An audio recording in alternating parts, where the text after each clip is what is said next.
देख लीजिए question number 40. AB Limited manufactures product X. The company operates a single shift of 8 hours for 300 days in a year. That means total पूरे साल में operating hours हैं 2400. Available hours are 2400. The capital employed in the business is 18 crores.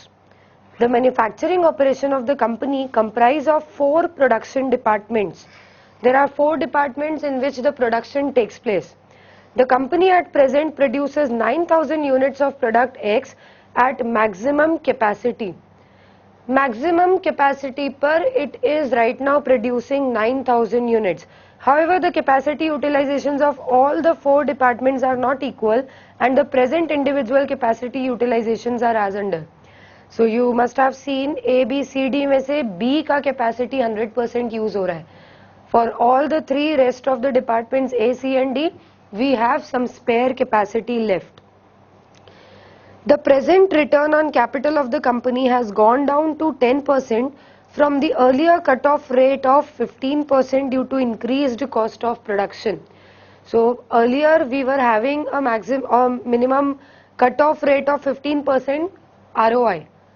Return on investment और return on capital investment हमें 50% चाहिए होता था, but now it has gone down to 10%. Cost of production बढ़ने की वजह से 10% ही हमें ROI मिलता है. दैट मीन्स जब आपका कैपिटल एम्प्लॉयड 18 लाख है तो आप अपने प्रोडक्शन से 1,80,000 अर्न करते होगे 10% के accordingly.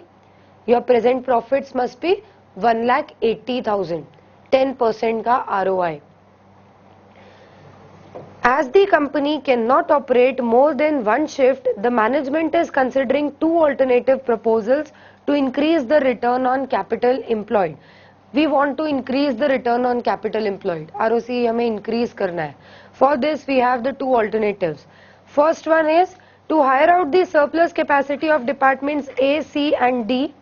We know A, C and D तीनों में surplus capacity है, उसे आप hire पे दे दो. The cost and revenue projections are department A, C, D तीनों का हमें हायर चार्जेस दिया है और इंक्रीमेंटल कॉस्ट दिया है hourly basis.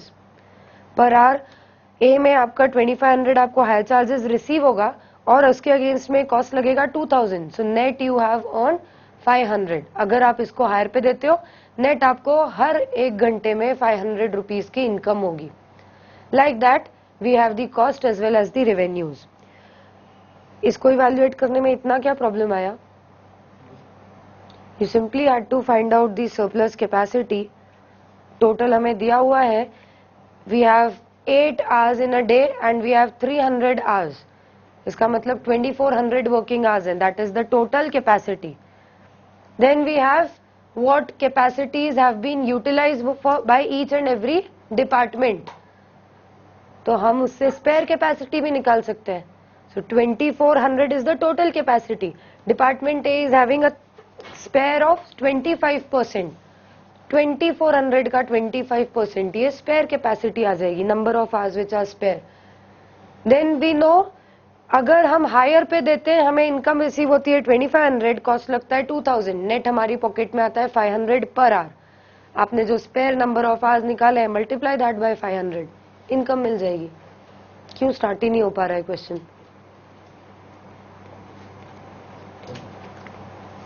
Alternative 2, to increase the installed capacity of the factory to 12,000 units by adding plant and machinery in department B at a capital cost of rupees 4 crores. Second option है कि जो department जिसकी capacity full हो गई है B, उसमें हम एक एक्स्ट्रा इक्विपमेंट लगाए और कैपिटल कॉस्ट हम इनकर करें 4 करोड़ का, and by incurring that we increase its capacity to 12,000. उसकी कैपेसिटी जो प्रेजेंटली 9,000 यूनिट्स तक की है हम उसे 12,000 यूनिट्स तक लेकर जा सकते हैं. We can increase its capacity. Any balance surplus capacity in other departments after meeting the increased volume to be hired out as per alternative 1. अब ये बोल रहा है हमने डिपार्टमेंट बी की कैपेसिटी बढ़ाई, उसके अकॉर्डिंगली हम प्रोडक्शन भी बढ़ा देंगे. उसके बाद भी अगर किसी भी डिपार्टमेंट में कोई सरप्लस बच जाता है तो उसको हम हायर आउट कर देंगे as was given above. First में जैसे दिया था वैसे ही हम बैलेंस कैपेसिटी को हायर पे दे देंगे. The additional units would fetch an incremental revenue of rupees 1600 per unit. हर एक additional unit जो हम बना रहे हैं, हर एक extra unit over and above 9000, it will give us a revenue of 1600 rupees per unit. Incremental revenue है, additional उससे हमें 1600 rupees मिलेगा. Evaluate the two proposals and suggest to the management which of the two proposals is to be accepted. दोनों proposals हमें evaluate करने हैं. सबसे पहले first proposal में हमें spare capacity को hire out करना है, तो उसके लिए हमें निकालना पड़ेगा what is the spare capacity. तो हमें दिया हुआ है total capacity of each department. जब कंपनी 300 डेज काम कर रही है तो सारे डिपार्टमेंट 300 डेज ही काम करेंगे. कंपनी एक दिन में अगर 8 आवर्स काम कर रही है तो सारे डिपार्टमेंट 8 आवर्स काम करेंगे. इसका मतलब हर एक डिपार्टमेंट के पास में अवेलेबल कैपेसिटी है 2400 आवर्स की. Now we know for all the departments A, B, C and D, चारों का हमें कैपेसिटी यूटिलाइजेशन दिया हुआ है 75%, 100%, 70% एंड 50%. जो 9000 यूनिट्स हम अभी बना रहे हैं उसमें इतनी कैपेसिटी यूज होती है. So we can find the spare capacity 25%, 0, 30% and 50%.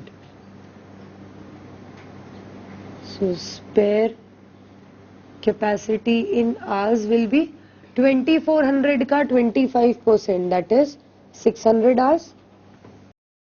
B में कोई spare capacity नहीं है. C में 2400 का 30%, 720 hours, and C में 50%, that is 1200 hours. This is the spare capacity. Now we know for each individual department हमें दिया हुआ है we are going to hire these many hours. इतने घंटों को हम हायर आउट करने वाले हैं. For hiring these hours the hire charges are given as 2500,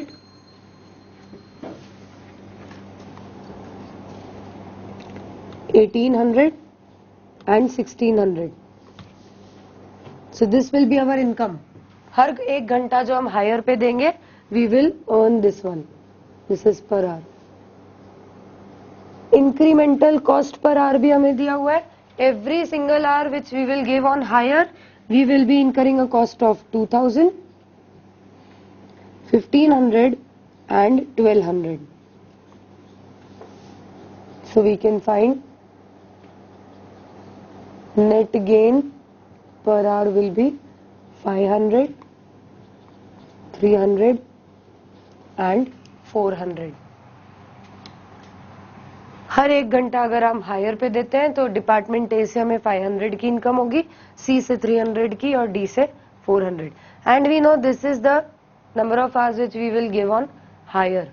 तो हम निकाल सकते हैं total income from hiring. Hire पे देने से हमें कितनी इनकम होगी. ए में हम 600 आवर्स को हायर पे दे रहे हैं and each single our is giving us an income of 500. So we'll have 3 lakh rupees. 3 lakh rupees will be the income from A. C, 720 hours we are giving on hire, 300 rupees per hour. 2,16,000. And C, 1200 hours at the rate of 400, 4,80,000. This will be the hiring income.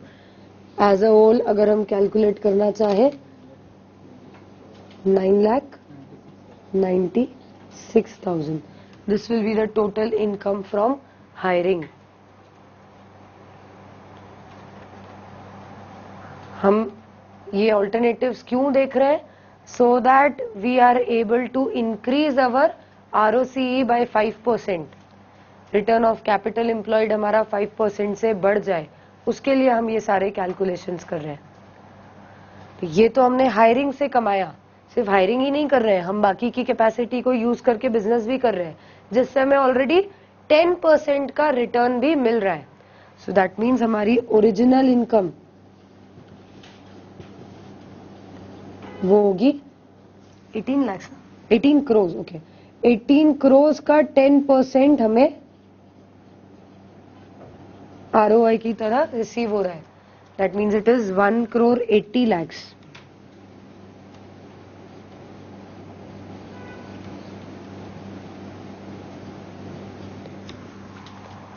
तो total income AB limited की कितनी हो गई? 1 crore 89,96,000। This is when the capital employed is 18 crores. So find the ROCE, return on capital employed कितना होगा?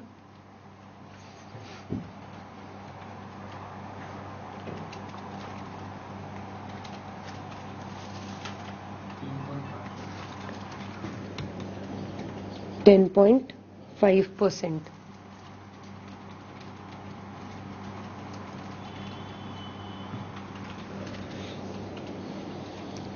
इसका मतलब हमारा पर्पस सॉल्व नहीं हुआ। There was nothing as such in the question, सिर्फ आपको ये स्टार्ट करना आना था, ये वाला फाइंड करना, total capacity. Second part, second alternative, to increase the installed capacity of the factory to 12,000 units by adding plant and machinery in department B। अब बोला है B में हम कैपिटल कॉस्ट इनकर करेंगे 4 करोड़ का, और उससे उसकी कैपेसिटी हम इंक्रीज करेंगे, B की capacity, such that we are now able to produce 12,000 units. इसके बाद भी अगर किसी डिपार्टमेंट में कोई सरप्लस बच जाता है तो उसे हम वापस से हायर पे दे देंगे, लाइक दिस ओनली। इसी तरह से हम उसको भी हायर पे दे देंगे। So now again we will have to find revised capacity utilized. कितनी कैपेसिटीज हमने अब यूटिलाइज करी है?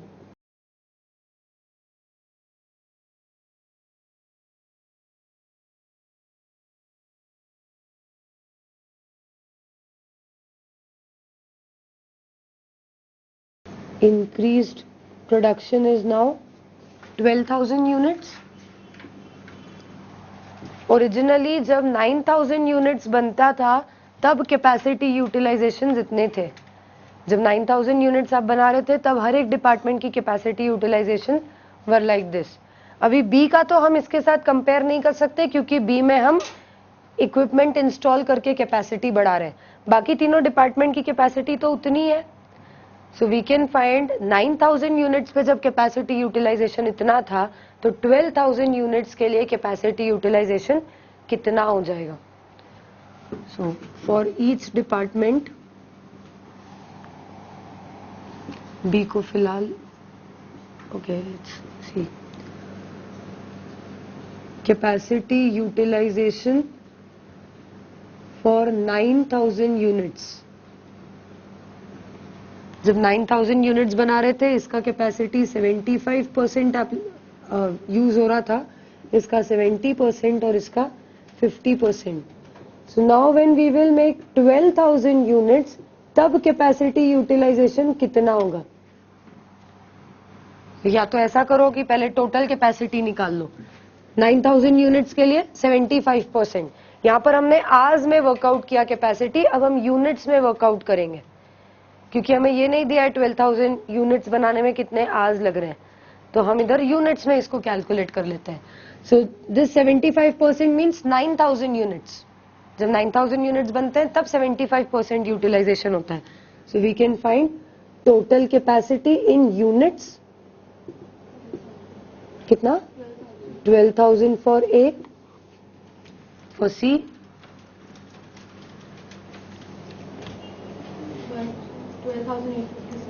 12,857 and for D it will be 18,000। ये हो गई टोटल कैपेसिटी। अब हम 12,000 यूनिट्स बनाने की बात कर रहे हैं, अब हम बोल रहे हैं अब बी को इग्नोर भी कर सकते हो, बी की कैपेसिटी बढ़ा के हम 12,000 यूनिट्स तक लेकर आ रहे हैं. So now we will be producing 12,000 units. इसका मतलब ए की 100% कैपेसिटी यूज हो गई. Okay, so we can say capacity utilized for 12,000 units. अगर 12,000 यूनिट्स हम बनाते हैं तो इसकी 100% कैपेसिटी यूज हो गई. इसकी कितनी हुई? 93.33% और डी का 66.67%. दैट मीन्स अब स्पेयर कैपेसिटी इनकी कितनी बाकी है? ए में अब कोई स्पेयर कैपेसिटी नहीं बची. सी में still we have a spare capacity of 6.67% and D में we have a spare capacity of 33.33%. Clear है? So these are the spare capacities left. So we can also find out in hours. हमें क्या चाहिए? Spare capacity जिसको हम hire कर सके, that we are finding out. जो स्पेयर कैपेसिटी हम हायर पे दे दें, तो उसके लिए हमें चाहिए number of hours. Now we have calculated percentage and we again know total hours तो 2400 ही है, तो हम निकाल सकते हैं स्पेयर कैपेसिटी आवर्स में कितनी होगी. ए की कुछ भी नहीं होगी, बी की स्पेयर कैपेसिटी होगी 2400 इंटू 6.67%, 160, एंड सी की 2400 into 800. These are the spare hours. हम इतने घंटों को अब हायर पे देंगे, बाकी के घंटे तो हमारे प्रोडक्शन में यूज हो जाएंगे. These will be the hours which will be given on hire. तो हायर से हमें इनकम जो मिल रही है वो हम ऑलरेडी कैलकुलेट कर चुके हैं, उतनी रहेगी जो इधर हमने फाइंड करी थी. मतलब बी में रहेगा 300 पर आवर और सी में रहेगा 400 per hour. So we can find out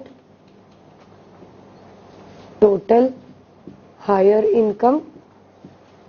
hiring से मिलने वाली टोटल इनकम डिपार्टमेंट सी से हमें मिलेगा 48,000, डिपार्टमेंट डी से मिलेगा 3,20,000. This total will be 3,68,000. ये तो हो गई हायरिंग की इनकम. ओके, इसके अलावा प्रोडक्शन से जो इनकम हो रही है, ऑलरेडी जो 9,000 यूनिट्स हम बनाते थे, ऑलरेडी जो 9,000 यूनिट्स बन रहे थे, उन पे हम ऑलरेडी 1 करोड़ 80 लाख अर्न कर रहे थे. ओरिजिनल इनकम थी जो हमारी, original income for 9,000 units. So we were earning 1 crore 80 lakhs on these 9,000 units. अब हमने प्रोडक्शन 3,000 यूनिट से बढ़ा दिया है और क्वेश्चन में बोला गया है you will have an incremental revenue of 1600 per unit. जितने यूनिट्स आप बढ़ाओगे आपको इंक्रीमेंटली 1600 रुपीज पर यूनिट का बेनिफिट होगा. So income from additional 3,000 units, it will be 3,000 into 1,600, that is 48 lakhs.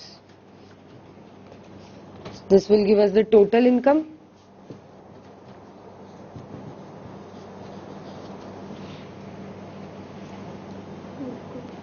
Two crores 31,68,000.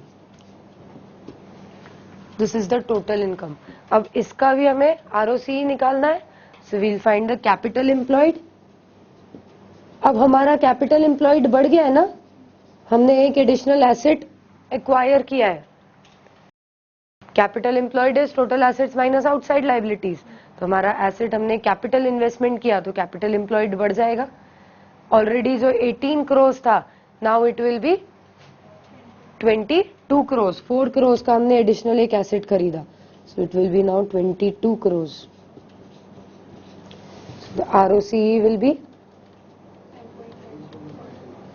कितना? 10.53%. फर्स्ट वाले ऑप्शन का ROCE was 10.5, second option का ROCE is 10.53. 0.53%. मतलब in any case we are not able to reach our cut off limit of 15%. दोनों ही alternatives हमें हमारी cut off limit तक नहीं पहुंचाते. But still out of these two we will suggest if the management has to opt for either of them, they should go for this one. वैसे तो दोनों से ही हमारा पर्पस सॉल्व नहीं हो रहा है, फिर भी दोनों में से ये वाला बेटर है. Any doubts?